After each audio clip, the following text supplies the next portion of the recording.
Hello, everyone, and welcome to episode 291st of Kouryer podcast. Our today's guest is Mr. Jonas Minnebo. He's a senior concept artist based in Cambridge, United Kingdom, and most of his works, are revolve around the subjects of hard surface. But he also does other genres and stuff as well. So that's like I said that right now because that's one of the main things we're going to dive deep into this episode, like about his design philosophy and inspirations when it comes to hard surface stuff.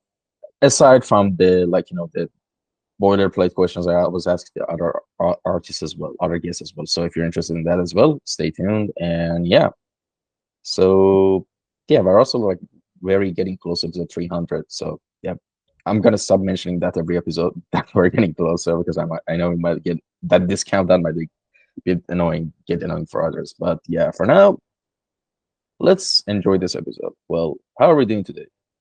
I'm doing pretty good. Hello, everyone on the podcast. All right, so let's actually start off with like a pretty basic question. Sure. Give us a little introduction on how we got into the world of visual arts and design. Like, basically, tell us your origin story of like what led you to choose art as your main thing in life. Yeah, sure. I'll go for the origin story a little bit. Um, so essentially, in the beginning, I wasn't actually planning to become a concept artist. As a kid, I was just very into games, and I was quite creative as a person. So as a kid, your kind of idea internally is if you want to make games, you program. That's the only logical conclusion. So I went super deep on wanting to programming essentially. So I spent a lot of time as a kid like making Flash games. And then I went to a university that Belgium had that did game development. And they had the first year this very nice structured idea that you would kind of see every part of the game development cycle in the first year. So you got like physics and mathematics programming, but you also got pre-production, which was kind of the essentially concept art courses. You got 3D. You saw a little bit of as well, like free visualization, less game oriented, more like toward like movie or animation. So you kind of get a really wide spectrum. And it's there that I kind of realized that the big appeal that I really saw in wanting to make video games at that time was in the creative aspect of the kind of world building, thinking of ideas, doing creative stuff, and that programming I enjoyed at the time because I was making prototype little games. So I was making my own art and then throwing it in Flash essentially. And so I was animating my own characters, making my own little special effects, making my own backgrounds. And as soon as I went into programming classes and I got stripped away, I had the kind of skill buildup of having done it a lot, but it wasn't really that exciting anymore. As soon as you kind of took away all the creative making stuff, it kind of just became a bit too dry for me. And at the meantime, I was like obsessed with the pre-production courses. I was absolutely loving having to draw in class. And I was so excited about every single assignment that when it came time to then kind of decide what path to take, I ended up going the art direction instead of my initial planned idea. Yeah, and there I just kind of kept really at the pre-production, and it kind of became my sort of focus in that school, where that was just the course I was really excited about and doing the most for. And then when it came time to graduate and kind of choose my direction in the industry, I just went with the concept art direction now that I've kind of discovered this was a possibility. Yeah, and then from there, I started getting concept art. At that time, I was also very general still. I was actually doing a lot of digital paintings and a lot more fantasy stuff as well. And then I kind of ended up becoming a sort of hard surface sci-fi guy, just kind of by the whims of the industry and the jobs I ended up landing into. This is kind of what I became, and it's nice because I really enjoy the subject. So, and now I'm here. All right, and here we are exactly. And like I think it's such a crime like that and a shame that I don't think it's just where both of us were having born and raised, but like for example, I also like when I was a kid, when I was like I think 8 9, I would watch my cousins play Ultimate Mortal Kombat 3 on Sega Genesis. I don't know if you played those games when you were a kid.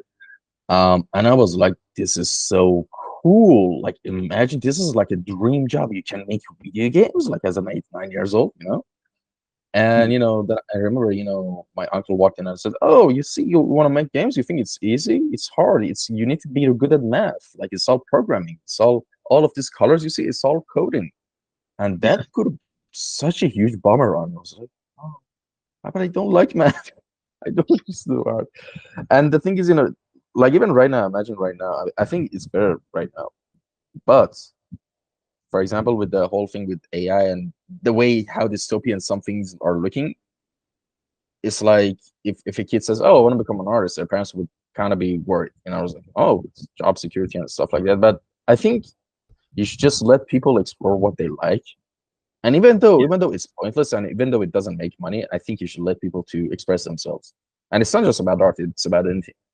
Maybe you like horse Yeah. riding and and taking care of horses. Maybe that's your passion. Or they're like, "Oh, where's the job security?" Or whatever.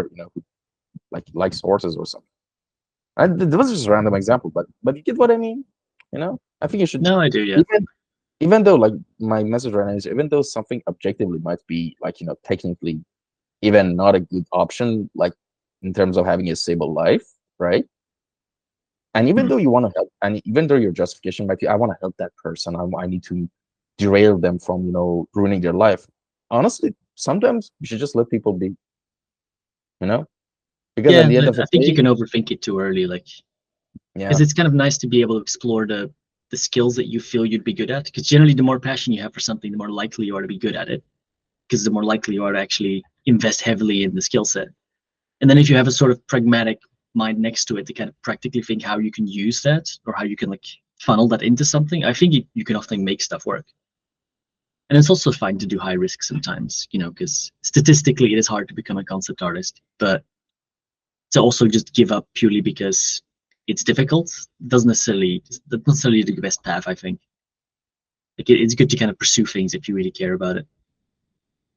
oh yeah, yeah, definitely for sure. And here's the thing. You kind of explained like briefly, like how you started and what's like how you navigated through the industry and all these like wonderful positions and roles that are available.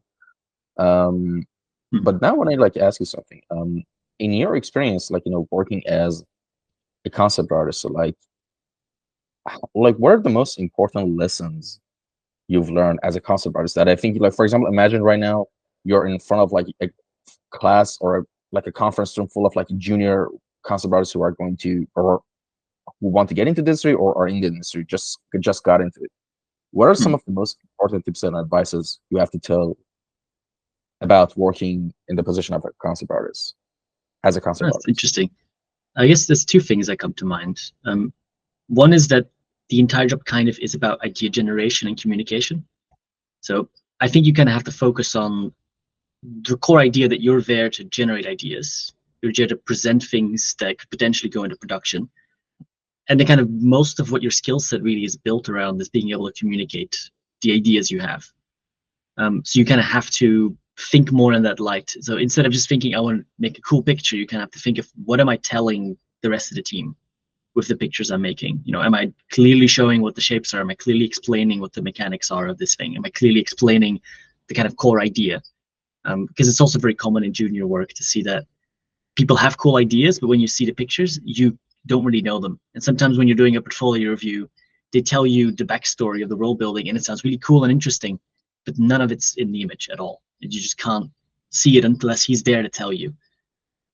So that's kind of a good thing, I think, for juniors to understand how much of it is about kind of using visual media to communicate. And next to that as well, that communication is one of the most important things you're going to have. You're going to have to convince people of ideas. You're going to have to explain problems. So being able to also talk through that stuff and to kind of be able to make images purely for explaining that stuff is really valuable. And the second thing I would give as an advice is that you kind of have to see your job as the fact that because you're an idea guy.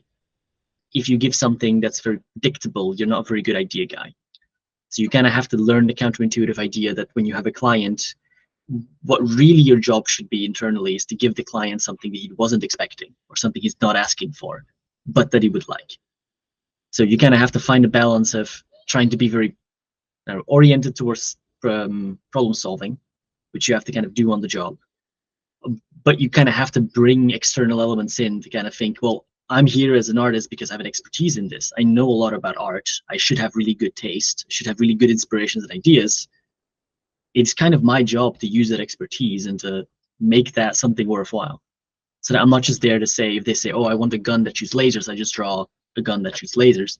I want to bring something extra in, or of maybe I find a completely different way the laser system works they didn't even think of. Like maybe I think of some weird way that it all gets funneled into that is visually completely different from what you would imagine from a laser gun. But that makes me a more valuable idea guy by doing something like that. And that's kind of the two first things that pop to mind. There's probably more the more I would think Yeah. about it that I can think of. But those are kind of, guess, the first ones that I think of. Yeah, definitely. And like I think a great example of that, like one thing I really enjoy about your stuff is just very design centered, it's very design centric, like it's very heavy on design.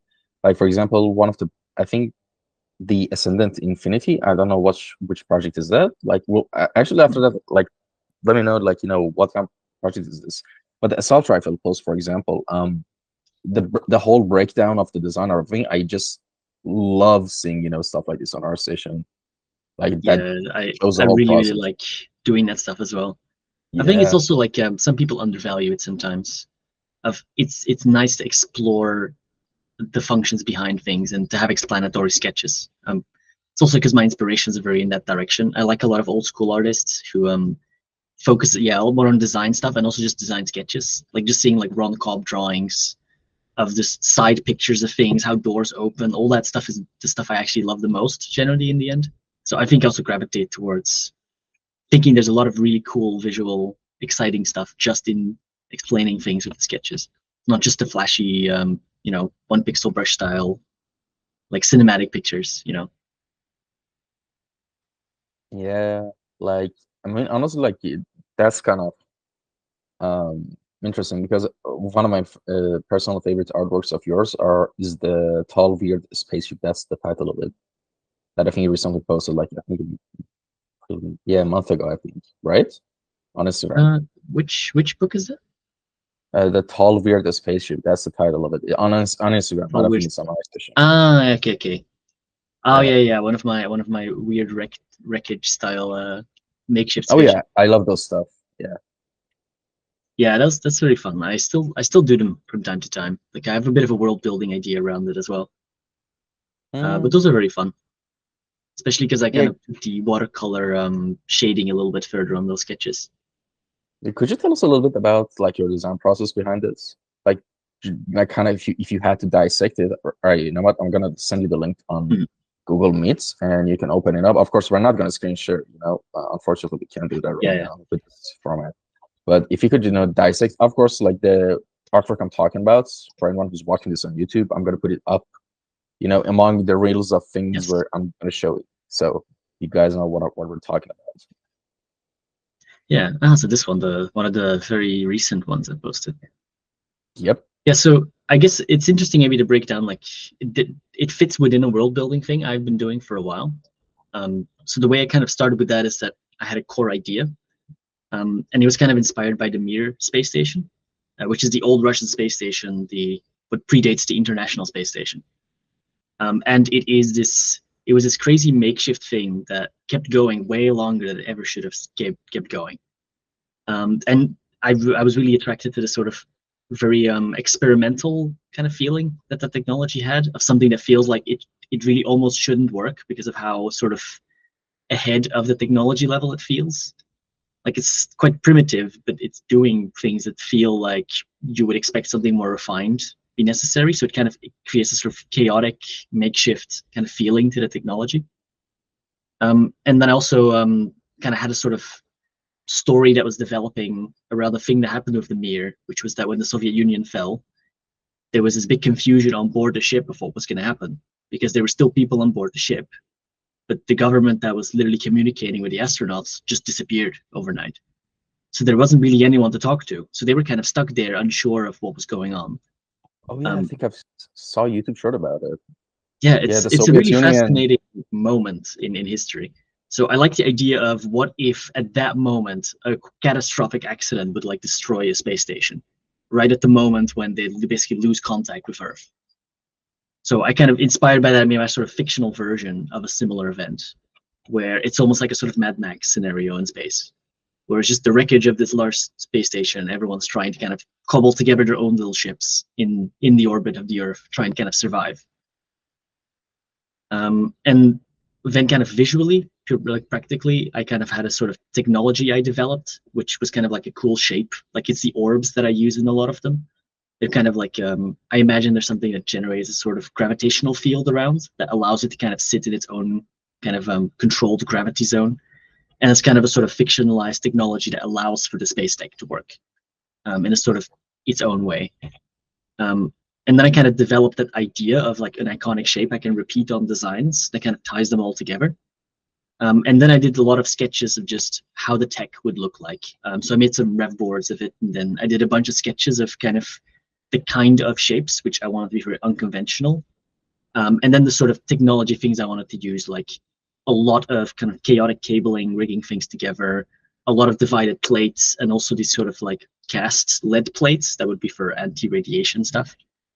And then kind of when I had those elements, sort of like a list of elements that make up the visual style of the universe, then I would reshuffle those and try and make different shapes and different arrangements where I knew that those elements are kind of what I'm using to actually filter through and do all the details.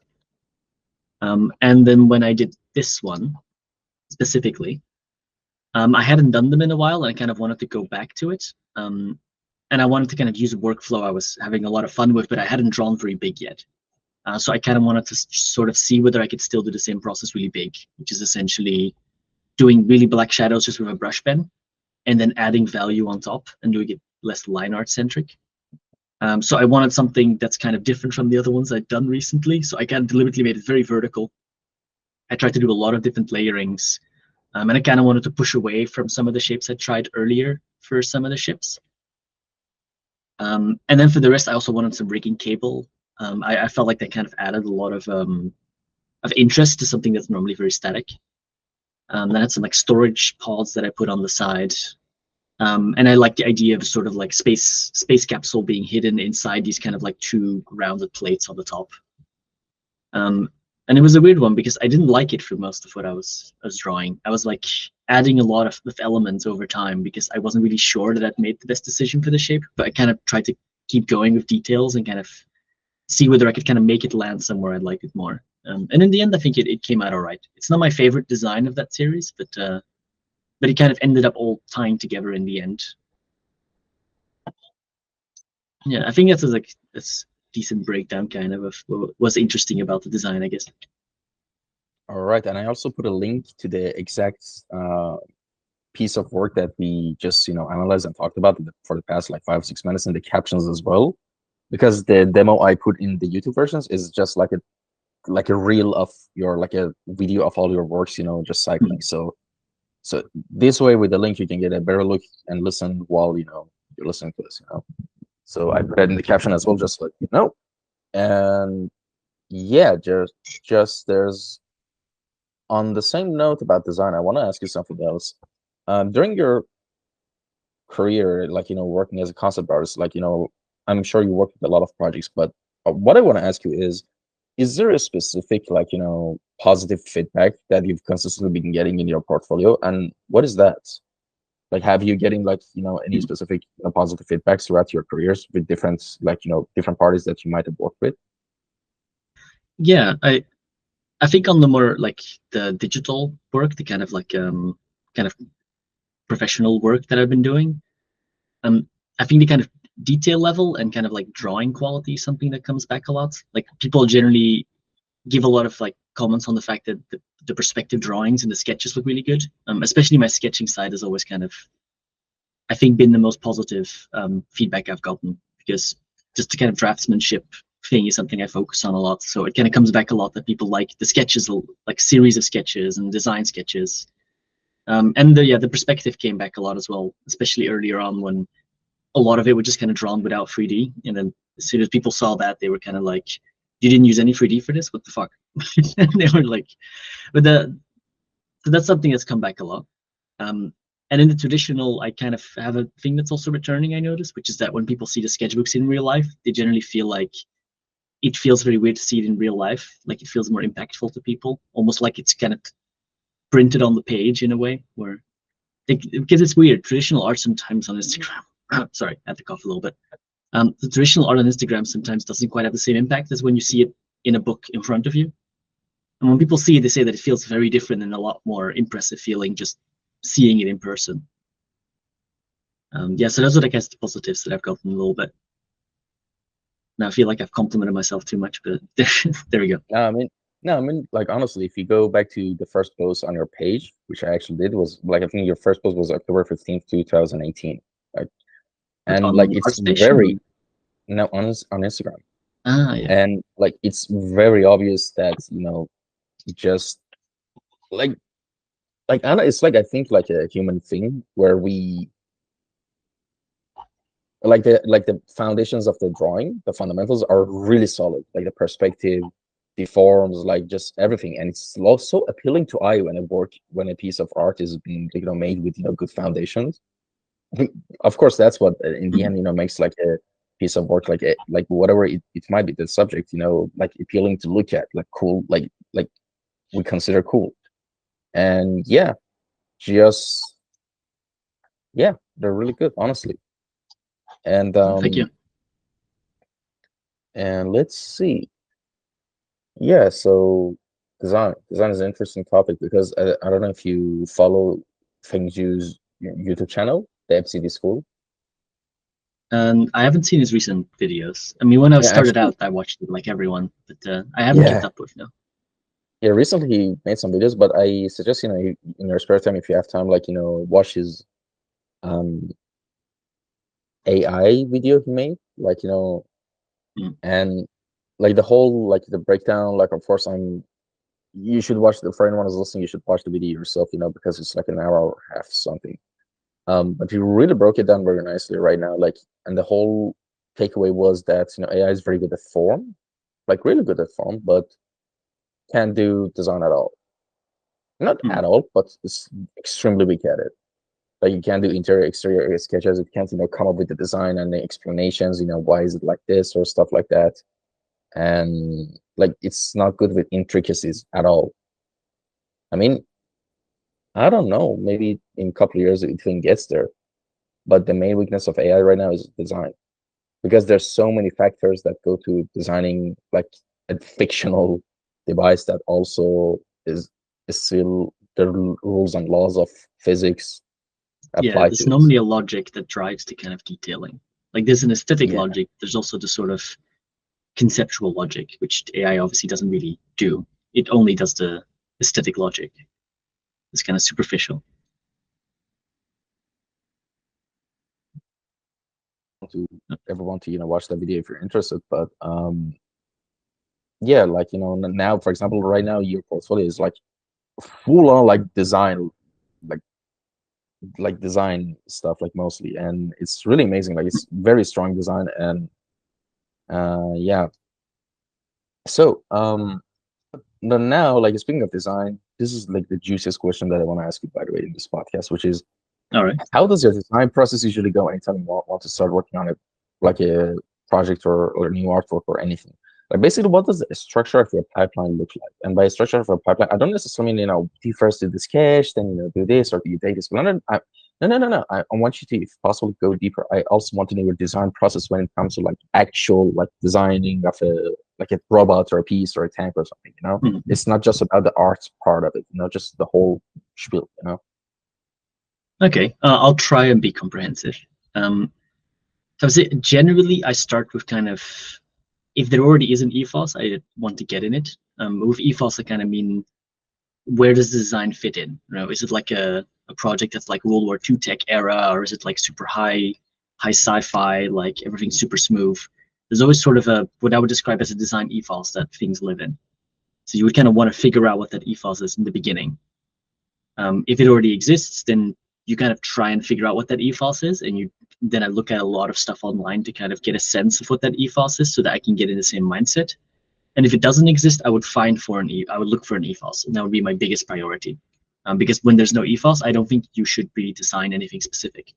I think that every design at that point becomes about finding the ethos correctly, and then as soon as you have the actual ethos set, then you can start thinking of practical designs. So I would almost make example designs at that stage instead of real designs. Um, so around that, I would look for a lot of references in the beginning because I kind of want to get a sense of what the elements is I want to play with. So details, kind of shapes, kind of like elements that I think are interesting. So I would kind of almost start try and deconstruct what the elements are of that ethos that I can use. And then when I get to a practical design, then I would, I don't know how to best describe it. I think I generally try and kind of mentally think of ideas. So I would maybe make super loose sketches, but it would be more about trying to line up some interesting ideas to do something. Like, for example, if I have to make a really large robot, and I would be like, okay, they want me to make a robot, what do I do with it? I might think of things like, what if I make it a robot that's specifically meant just to demolish large scale buildings? Okay, that's an idea. And then I keep that as one little box of, I'm thinking of this. And then maybe it's a large robot because it needs a lot of verticality. Like maybe it's something that needs to interact with like several layers of buildings at the same time. So it would have like different platforms. So it's almost like a stacked tower of platforms on top of each other with legs, essentially. Okay, that's an idea. And then I would kind of think of a bunch of these kind of ideas to explore. And then I would deliberately focus on making a sort of large selection of ideas and lineup that are all different from each other within the ethos. Because then that also gets a sense of where people want to land with it. Because I personally almost never make just one version of something. I always make like 10 completely different takes on an idea. And then I feel like the most interesting stuff comes out of that, because that variety then allows you to think more about how to tackle it. And it also gives you a lot of opportunity as an artist to infuse ideas into the process, so that you're not stuck on doing what the client's asking necessarily. Because now you're like, well, if I have 5 robots I'm suggesting, I can do one that the client kind of asked for, but I can do 4 other ones that are different, and maybe there's something more interesting in those than what they even thought about. And it gives you range, which I believe in a lot as a designer, is that, you know, if you're a good designer, you can do range on any subject you're asked about. And it's good to practice that as well, and do that as much as you can to kind of force yourself to do a large selection of ways to interpret something. And then from there, generally, it's kind of a dialogue of, you know, if a client wants to just pick one, sometimes that happens, but most of the time it becomes a dialogue about the ideas underpinning the designs. And then from there, you kind of see what they're attracted to, see what they don't like, and you kind of start going down a path of, okay, maybe the, you know, the like sort of siege tank style mech that's just there to like take down massive like buildings and barricades. Maybe they really like that idea. Maybe that's something really cool to them. And then you kind of find your place there, and then you would try and see how many ways you can improve your original idea and shapes from there. So initial sketches would often not be functionally like fully thought out yet, or they wouldn't be like aesthetically fully thought out.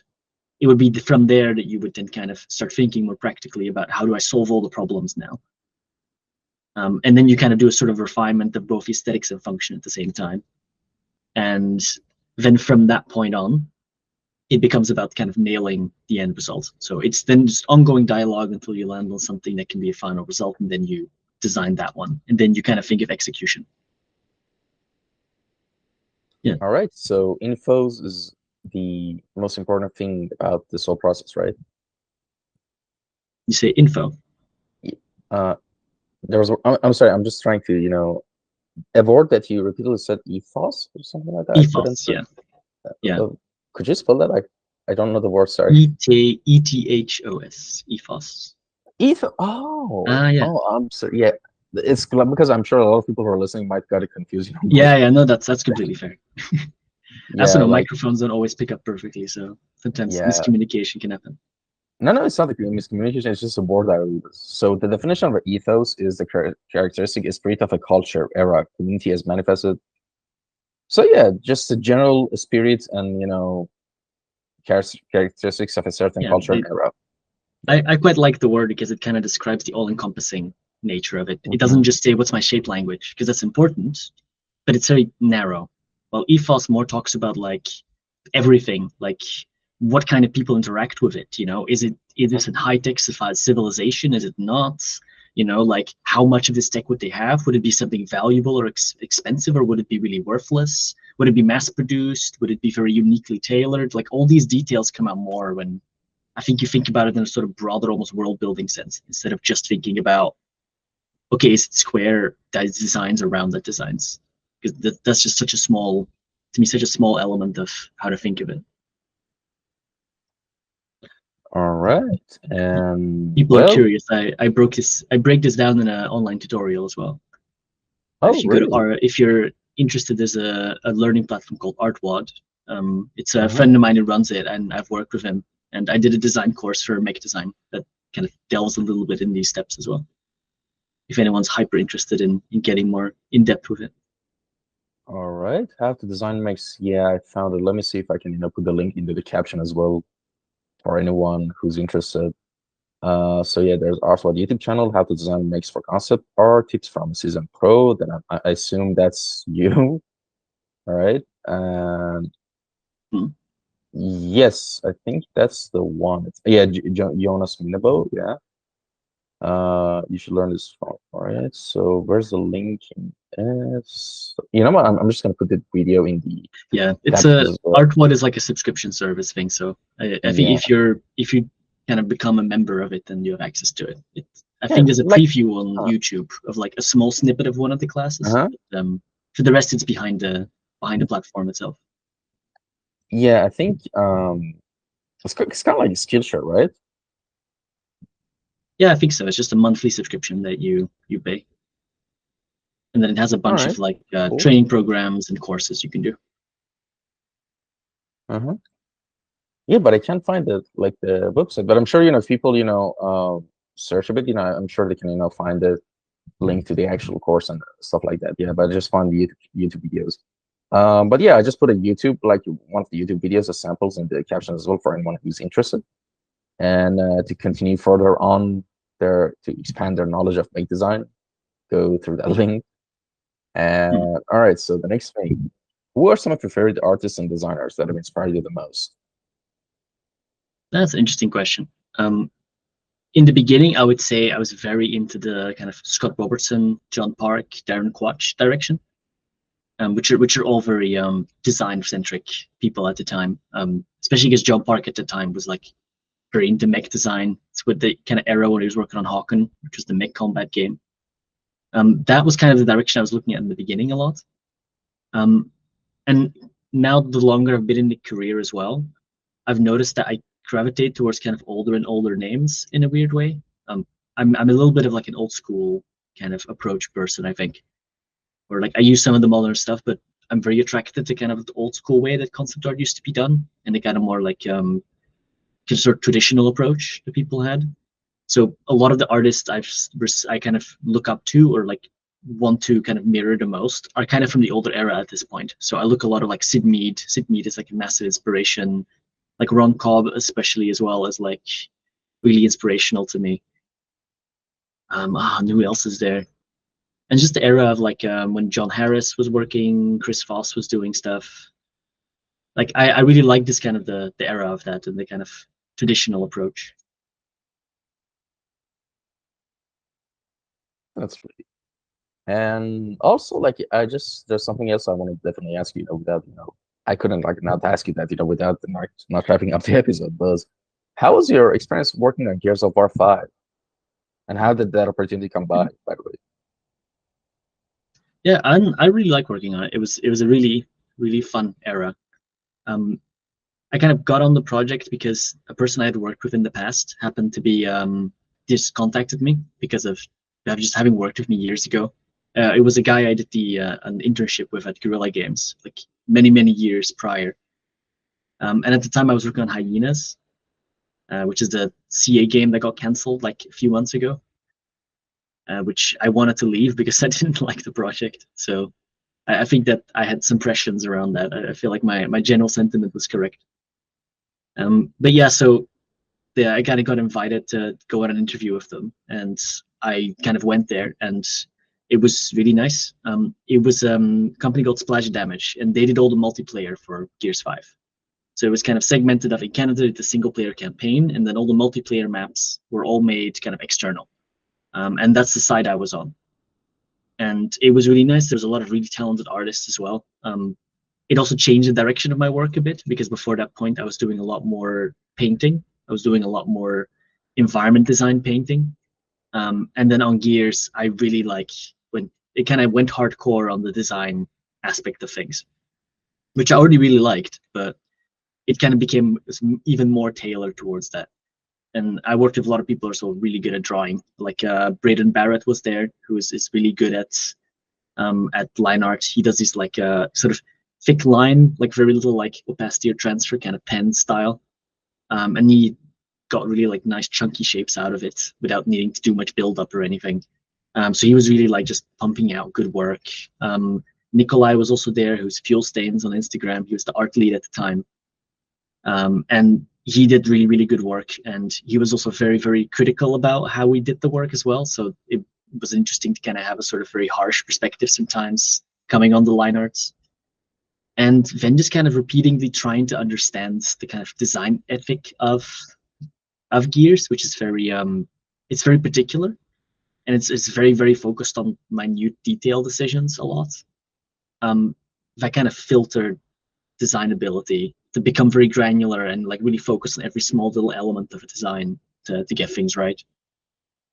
And yeah, that's mostly it. I feel it was really fun to work on the maps as well, because sometimes you were like, it's either one or two people who work on a map. So as a result, I also have one map where I was one of the only people who worked on it. So that was really nice. So I think the map is called District at this point in the game. So that's mostly just my map. So a lot of that map is just my own designs, including the matte painting, funny enough, and the skybox. I made those as well. You know what's crazy about Gears of War? Like Gears of War 1, like I actually can't believe that game came out 17 years ago. Yeah. And the thing is, it holds up very well. It looks so good, the game. You know, I don't know, Yeah, some it's games are just like that. art direction always trumps graphics, as they say. Yeah. It's just Yeah, a very unique sense of art that always makes it stand out in a way. definitely. Like I remember, like, I think I was like 10 years old when I had got the DVD of it. And I remember my PC was so weak that I had to play with constant lag. And at the end, the boss, because I think the boss does some attack that, a lot of effects and stuff, come on the screen, and it would just, my PC couldn't, my PC would crash, like the game would crash because of the boss fight. And I never got to finish the boss fight. But yeah, like, yeah, I really like Gears of War games. And Yeah, yeah, it was fun to get to work on something like that. yeah. And what are you working on right now that you can tell us about? What kind of project is it? I mean, of course, if there's something you can't talk about or is NDA, it's fine. We can skip this. But if if you can share with us any information on what you're doing right now, that'd be awesome. Yeah, I'm doing freelance at the moment. I'm working. I don't actually know. Like, it's been announced the game, but I don't remember if I could say that I'm involved in it fully. So I'm gonna have to skip this one for now. Just because I'm not 100% sure I can publicly say exactly what the project was I'm working on. But yeah, it's another sci-fi project, another AAA sci-fi project. Nice. We'll see we'll probably see art of it in like a year or two after it got released, right? And it's Yeah, I not. mean it's already announced. None of my stuff is in the announcements yet because I'm too recent on the project. But Mhm. yeah, when it comes out, then stuff of mine will be in the game. Yep. Awesome. And all right, we've talked so much about art, this whole time, but now I want to ask you something else. What other completely non-art related stuff you got going on in your life? Ah, interesting. I've been playing guitar for a long time. It's one of the many non-art things I do. A lot of like jazz fusion inspired stuff, which I'm not good enough at jazz yet, but I try and do as best I can with the still learning kind of fundamentals that I need to learn. But I can shred a bit, which is good. And then dance as well. I do like a popping street dance, which I really, really enjoy doing as well. But it's very, very left field generally, that one. Hmm. Is it breakdancing? Like those are streets kind of like, No, I did dances? breakdancing for a while. Splash Damage had a Mhm. breakdancing group, funny enough. So That's that's that's really interesting. it's weird to be in a video game company and have like a weekly breakdance meetup. But yeah, so I know a bit of breakdance as well, but it's popping, which is like animation essentially, like all the robot dance stuff, everything around that kind of stuff, the waving. So yeah, I've been doing that for many years as well, secretly on the side. Yeah, like I really Yeah, like the idea of like having the secret talents that no one knows about, but only you know. yes, I kind of like it that it's like something that people don't really know until it very randomly comes up. And it's kind of almost like Uh, a guilty pleasure to be like, exactly. you have no idea that I can dance. You have zero clue, and it's gonna be funny when it happens. Yeah, yeah, exactly. And well, we reached the final question and section of the podcast, which is called Time Capsule. And all right, let me explain. If you could tell us the most important life lessons and advices that you could tell us that you have learned throughout your life till now, right? As of from the first day that your memory can recall till now, what are the most valuable and important life lessons you've learned that they could share with us? And no, I'm not talking about it in the context of art. I'm talking about it in Yeah, terms yeah. of like, being a human. So what would those be? Man, it's a question it's hard to kind of think of an immediate answer for, because there's so much to unpack in a way in that. Well, we got time. I don't I don't mind waiting a bit. Hmm. Take your time. Yeah, I'm thinking of what angle I guess I can take with it. Just a tip. The first thing that pops out, go with that. Yeah, yeah, I'm thinking of that one.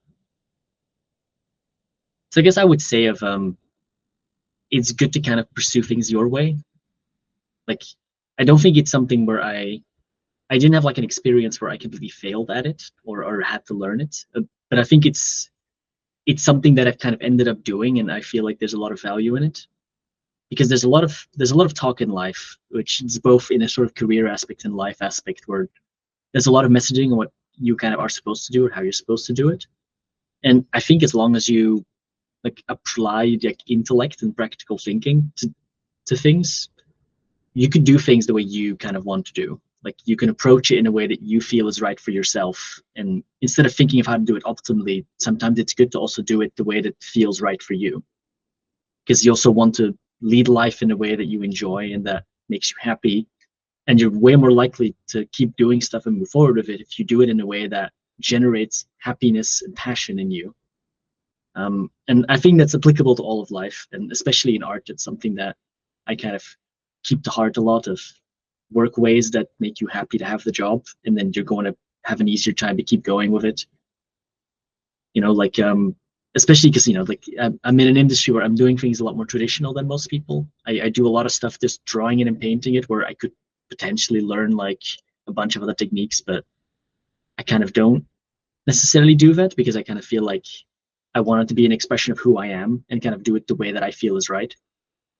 And I also find that in life sometimes there's like expectations of where your life has to be or what you're supposed to be doing, that if you kind of ignore those and just focus on the things that feel like they make sense to you, I think you end up with a far more healthy kind of approach to what's happening, and you kind of retain the ability to be uniquely you as well. So yeah, so All right. that's the kind of on the fly answer I've got for it. If I think about it for a few more days, maybe I'll think of completely different stuff. But that's the thing that's popping up.